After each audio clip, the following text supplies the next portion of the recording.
Do you hear the piano? Yeah. And then there's also the EDM sounds. And they actually work. That's kind of weird.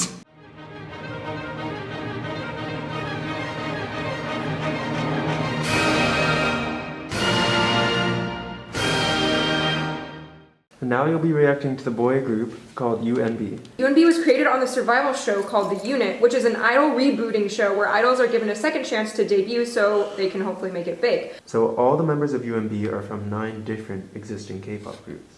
Black Heart is composed by Hayden Chapman, Andy Love, Ryan S. June, and LDN Noise. And the CEO said Black Heart was inspired by The Great Gatsby and featured a combination of jazz in the 1920s and EDM in 2018. Lyrically, the song is about a person with a black heart falling in love. And the UNB fans requested that you guys watch the dance version since the actual music video that they produced wasn't very good. So I edited the studio track over the live version, and the live version actually, they added some sections in, so I cut the live version to fit the studio track. Oh, sick. Oh. So there might be a few jump cuts in. Hey, that's cool. Wow. Film editing. Enjoy!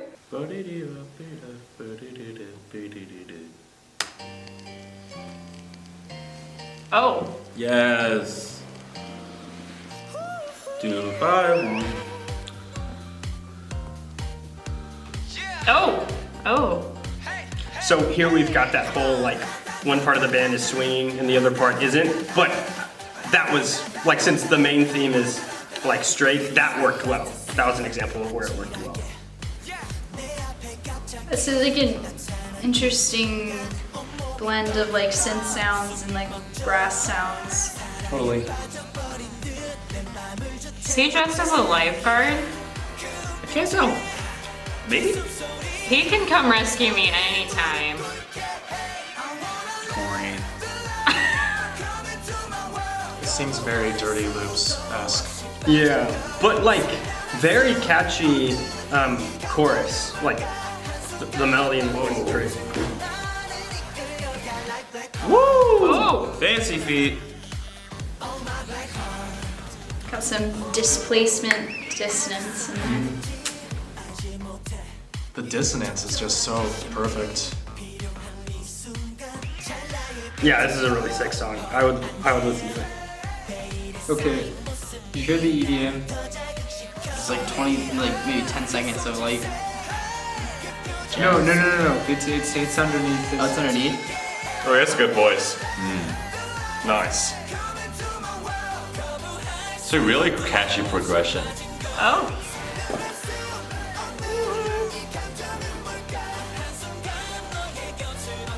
Who's hitting those high notes?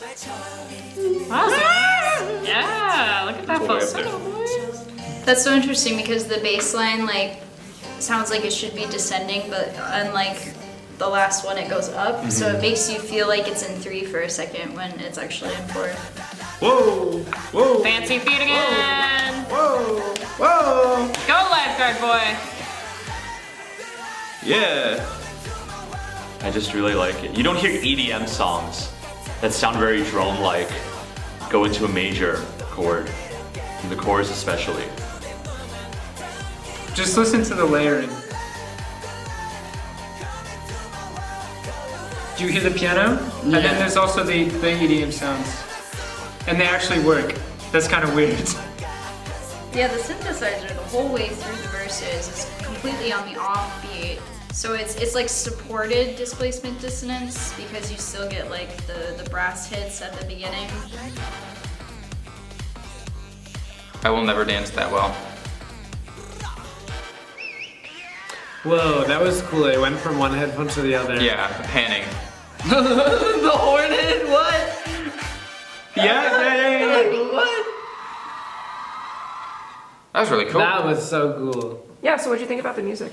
Were you I able was to pay like attention at all? I was like so focused on the It was like dancing. electro. It was good. Electro funk. Yeah. Is a good way to describe it, like electro bebop. And then you can, that's a genre that you can go into some really weird places with. And they went kind of there because it's that weird thing of keeping that like, I don't know, that old-timey bop feel mixed with new dance music. This is a type of music that kind of requires having choreographed dance to kind of really enhance the performance. And I thought the choreography was so good. Like Jeremy said, I was mainly focused on that, but the music supported it really well. Like EDM, they always have like really fast and just like an attractive like heavy beats, fast and heavy, and then they get to like this middle section or near the end, they just slow it down, and then they propel it back forward with like the rising synthetic line, and it's like it follows the tropes, but it's very enjoyable because it's like you have all the other aspects like their choreo and also the way they like sing back and forth between different timbres of their voices. So it's just like there's a lot of variance in it, and it's just quite enjoyable. When I think sometimes about how K-pop uses a lot of jazz band sounds, sometimes I'm tempted to feel just a little sad because like, I think, okay, it does get old. What can you do to create something that's enjoyable but still fused? Like there's gotta be a limit at some point. But then I hear songs like Shiny's Woof Woof, and I hear songs like this, and I'm like, wow, so there are endless possibilities to make enjoyable music that is fusion of the old and new, and it sounds catchy, it sounds exciting, but it doesn't sound too cheesy or hokey. And anything cheesy about it in terms of chords is kind of intentional. And these are the songs that really give me hope and really make me like the industry more, and the composers and just the creative talent behind K-pop. Yeah. Damn. It actually worked. Like that was really strange. Like they found like the palette of sounds in EDM because it's like this fast, like I don't know how to describe the sound. You know, it's like a kind of a high pitched like zip. Anyway, but they found like that, and they put a piano in a high register, and it actually worked. Right. That was cool. That's creative. That was really well done. I think the dancing was impressive. Damn, it was very impressive. Like, damn, those guys can move. Yeah. Because I mean, well, you can't call it jazz, and you can't call it EDM if all you do is take like, here's one part, like one small part of jazz instrumentation and one part, right. and there's more EDM because of like the rhythms. I guess it's like you can't call it. I guess maybe technically, sure. Like sure, yeah. I'd say instrumentally, but like overall, no, not even close, because it's not like. Oh right, no. Yeah, which I guess we're kind of like. That's probably wasn't their intention to actually combine the two genres, but like. I guess for they maintain the core of pop music, maybe for and then put the other things on top of it. Right. I think they layered it well. So I think they did one aspect of putting the instrumentation together that was good. But I wouldn't say they actually combined it. So I really like the chorus. I also really like the section after the chorus, like the little dance breakdown that they would do because of the like dubstep kind of influenced line, synth line was like dum da da da da da, which was cool because like they juxtapose with the straight eighth section that the rest of the band is playing, and that's where it worked. Just because, gonna nerd out really quickly, but like the way that they were swinging it was based off of like a 6-tuplet instead of just a regular triplet. Because of that, so you can fit eighth notes over a 6-tuplet and it'll still work. Like you can still find the eighth note in the 6-tuplet. So that's kind of like a little bit of a secret on like why you can have contrasting rhythms like that, but it doesn't sound like anything's in Discord.